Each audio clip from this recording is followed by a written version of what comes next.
प्रणाम मिथिला, हम सब गोटे के गोर लागै छी। आउ हम एकटा बेटी विदाई गीत सुनाबै छी, आशा करै छी नीक लागत। और सुनो। घी कडाढ़ी जे धिया बेटी पोसलहुँ, राम धिया बेटी पोसलहुँ,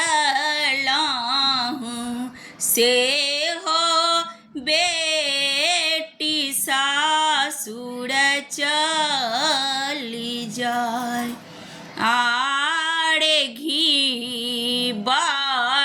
कडाढ़ी जे धिया बेटी पोसलहुँ,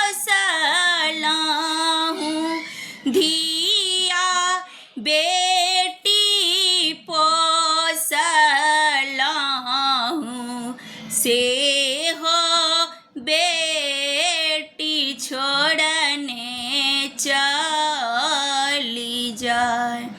आरे एक कोस गेली बेटी, दोसर कोस गेली, दोसर कोस गएली, तेसर कोस लागल पियास।